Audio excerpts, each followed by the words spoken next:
Some people say that drawing on a computer is not really drawing because the computer does the job for you. Others claim that there's no difference between drawing on a sheet of paper and a graphics tablet. After all, you hold the pencil and the stylus the same way. But I would say the truth lies in between. In this article, I'll show you what makes digital sketching different from traditional drawing and what to expect when you transition from your paper sketchbook to a digital workspace. I will be using Autodesk Sketchbook as an example, but the same rules should apply to other drawing programs.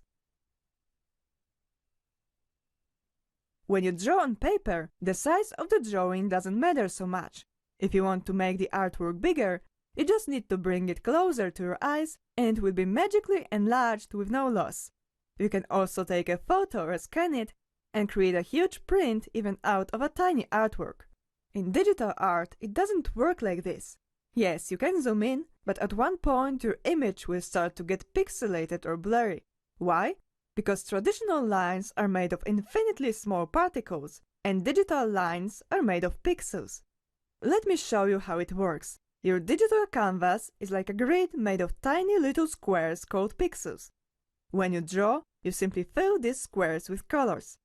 The smaller the pixels are, the smoother the lines look. So we want to keep the pixels as small as possible. The size of pixels is relative, so the more of them you have in the image, the smaller they will seem. That's why it's so important to choose a proper image size before you start drawing. In theory, if we want to keep the pixels as small as possible, we should pick the biggest image size possible. But big size comes at a cost. The more pixels in your every stroke, the more work your computer has to do to display it.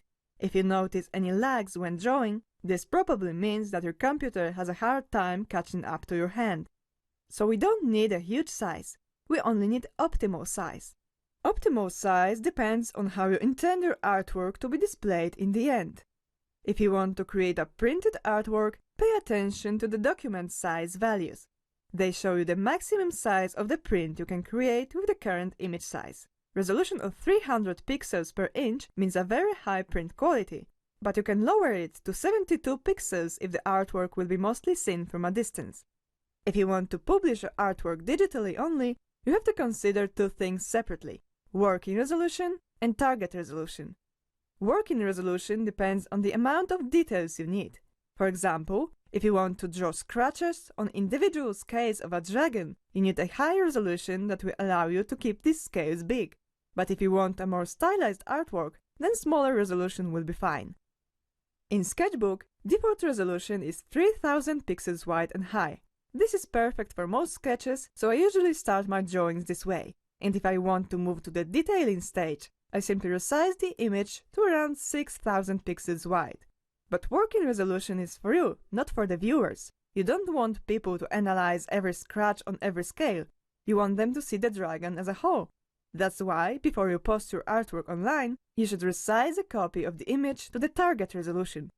Target resolution, the one that your viewers will see, shouldn't be too big for one more reason. It would make it easy to print the artwork in high quality and sell it without your permission. So in most cases, I try to keep the longer side below 1500 pixels and usually even below 1000 pixels. The other reason for it is it simply looks good on most screens, big enough to show all the details and small enough to show it all without scrolling.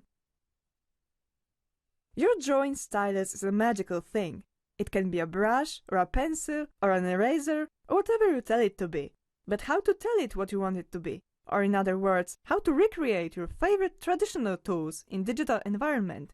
Sketchbook offers basic and advanced brush settings. Let's start with basic ones. You can decide how big your brush marks should be, and if you want them to be fully opaque, or maybe more or less transparent. As for the size, I prefer to change it dynamically with the bracket keys. I never change the opacity here. I prefer to control it with the pressure or with the layer settings. The advanced settings are more interesting. Sketchbook divides them into 4 categories: pressure, stamp, nib, and randomness. I've prepared a very basic brush for you, so download it if you like, and let's experiment with it together. Pressure means, of course, how hard you press your stylus to the tablet. You can use pressure to affect size, opacity, and flow. Size is pretty straightforward. What do you want to happen to the size of the stroke when you press hard, and what when you press light? By tinkering with these sliders, you can create tapered lines or thick and round lines. Opacity is even cooler. Let's say you want to sketch something, but you're not yet sure what you're drawing. You can draw very lightly to make these lines barely visible, and when you start feeling more confident, you just press harder to make these lines darker and more visible. Honestly, I wish such a tool existed in traditional art. It's like a pencil and an ink liner all in one. Flow tells you how concentrated the paint is. If flow is low, you'll have to paint a lot of strokes until you reach the level of translucency set by opacity. If it's high, you'll get that level very fast. So if you want to add water to your paint, just reduce the flow. Stamp is a name for the basic shape of your brush. You can see this shape by clicking once. You can either draw a lot of these shapes one after one to create an illusion of a line, or add some space in between to create an interesting effect. That's what spacing is for. The lower the spacing, the smoother the line. But be careful, your computer may not handle the lowest setting well, especially if your image size is big. To understand roundness, imagine the nib of your tool. Is it round like a ballpoint pen, or flattened like a fountain pen? This is where you can regulate it. When the stamp stops being round, its orientation towards the edges of the canvas starts to matter. You can easily regulate it by changing the rotation. This is especially important for calligraphy brushes. You can also change the rotation dynamically by binding it to the direction or tilt of your stylus. Let's go to the Nib tab. Here you can decide if you want your brush to be soft like an airbrush, hard like an ink liner, or something in between. If you check Shape, you can replace the basic stamp shape with something more interesting. This simple mechanism allows you to create an endless variety of brushes, even multicolor ones. You can import a shape, pick one from the default list, or draw your own shape with some other brush and capture it directly from the canvas. You can also add texture to the strokes. It doesn't change the shape of the brush, but rather distorts each stroke with a chosen pattern. Digital lines often seem unnaturally clean in comparison to traditional ones, but adding a texture can help you avoid it. You can use textures downloaded from the internet, use the default library, or capture something from the canvas. The sliders in this section will help you adjust the texture to your needs. Finally, let's take a look at the Randomness tab. Traditional strokes always have this hint of unpredictability to them.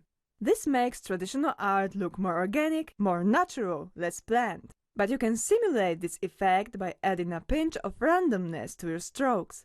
You might have set a specific size, opacity, or flow earlier, but changing them slightly from time to time won't hurt. Instead, it will give your brush some life of its own. But that's not all. On top, you have a special menu where you can set the type of the brush. You can choose from the blend modes that you may know from Photoshop, but there's something extra here. The first 8 positions define how the strokes interact with each other. In the standard mode, the strokes cover each other according to the opacity you have set for them. This is very predictable and useful, but also purely digital. If you're used to traditional tools, you may be more interested in the other types. If you have ever used markers like Copics, you know that they have this special way of blending. They don't cover each other, but they rather mix in a specific way. And you can't make a dark line brighter by drawing with bright color over it. So that's exactly how the marker mode works. It's perfect in combination with the default Copic color library available in Sketchbook. The smudge mode makes it possible to smudge the contents of the layer. You can use it for strong blending or for creating an illusion of fluffy fur. If it's too strong for you, try colorless mode instead. The glow mode adds some magic to your brush. It brightens the stroke very effectively, so it can be perfect for painting fire, glowing eyes, or magical effects. With the eraser mode, you can turn every brush into an eraser. It may not sound very interesting, but think of it this way. In digital art, the eraser is an anti-brush, a brush that paints the lines away. It has way more uses than simply removing mistakes. If you're familiar with traditional painting, you'll love the synthetic paint mode. It blends the strokes automatically as you paint, creating a nice, natural effect and saving you time. Pay attention to the strength slider that appeared in the basic settings. It allows you to define how wet the canvas is. The colorless mode has been designed for blending of all types. You can use it like blending stamp that works for every medium, even oil paint. It works like a softer version of the smudge mode.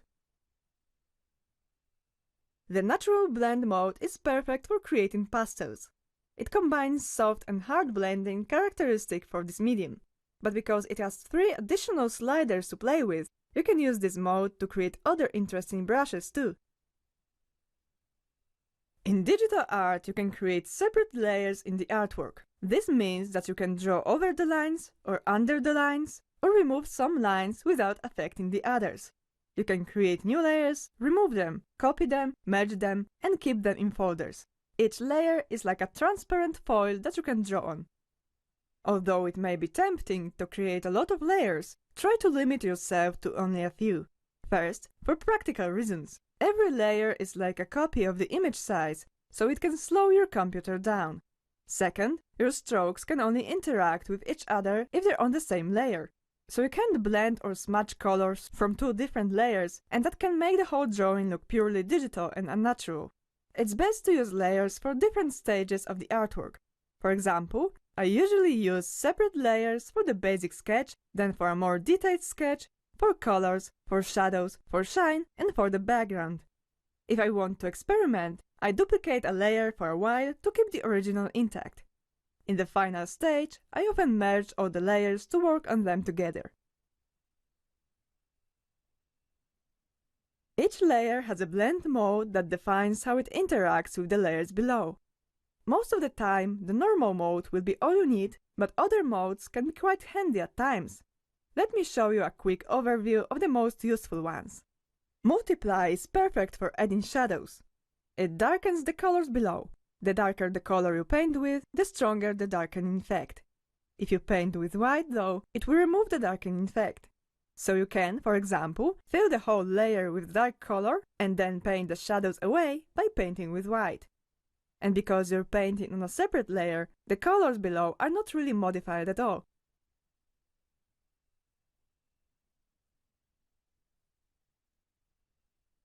The screen mode works just the other way around. Whatever you paint with, it will brighten the colors below. Black, on the other hand, will remove this effect. It's perfect for adding shine.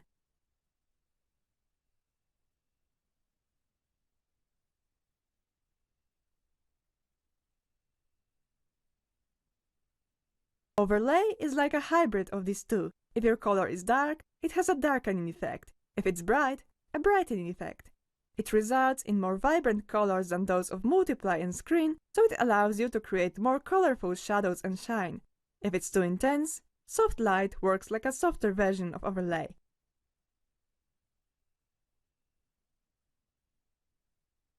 Glow is a truly magical mode. It brightens the colors vibrantly, much stronger than the Overlay mode. The brighter the colors below, the stronger it works. It's perfect for painting subsurface scattering, vibrant rim light, or magical effects. Regardless of what mode you use, you can control its intensity by dragging the opacity slider. In digital art, you can modify the drawing in a few cool ways. First, you can select a part of the drawing and move it somewhere else, rotate it, or resize it. Perfect if you notice the head is too big or too small or too far from the body. You can also copy or remove the selected area. Second, you can skew the drawing, make it longer, wider, or even change its perspective. It can be useful if you want to place a grass texture on the ground and make it follow the perspective of the picture. Third, you can mirror or rotate the image at any point, either a single layer or the whole canvas at once. You can also crop the image, but remember, you can't go back. Additionally, Sketchbook has a few color adjustments that you can use to make the colors more vibrant, or increase the contrast, or remove the colors. In traditional art, your drawing is material. You can touch it, you can take it with you, and it can be destroyed, but it can't just disappear. Digital artwork, on the other hand, is only being displayed by your computer. This means a few things. When you draw digitally, the lines appear on your screen, but they're not really there. They're only being displayed, and they're temporary. If you want to save these lines for later, you need to tell your program to turn your drawing into a digital file. This may be obvious to you, but here's why I'm talking about it. You need to be aware that if your computer turns off during your work, you lose everything you have drawn since the last save. That's why you need to make a habit of pressing Ctrl S every time you draw something you would hate to lose. Second, your file can get corrupted. It happens when your computer turns off during saving, but there are also other accidents you can't foresee. That's why it's good to create copies of your artwork. In Sketchbook, it's very easy. Every once in a while, press Ctrl-Shift-S instead of Ctrl-S. Your file name will get assigned a number, and you'll be drawing in a separate copy from now on. But your artwork files are saved on the disk, and what if the disk breaks? Your drawings will be lost forever. That's why it's good to create regular backups of your art folder. You can use a cloud service like Google Drive or Dropbox, or just send the files to another disk in your home. I know I may sound overly careful, but I have lost a couple of drawings in the past by being too optimistic. If you can avoid it so easily, it's not worth taking the risk. These are all the basic things that I wish I knew when I first started using digital art programs. We've just scratched the surface of digital art, but with this knowledge it will be much easier for you to understand everything as you go. Next time we're going to look into painting 3D objects by understanding light and shadow.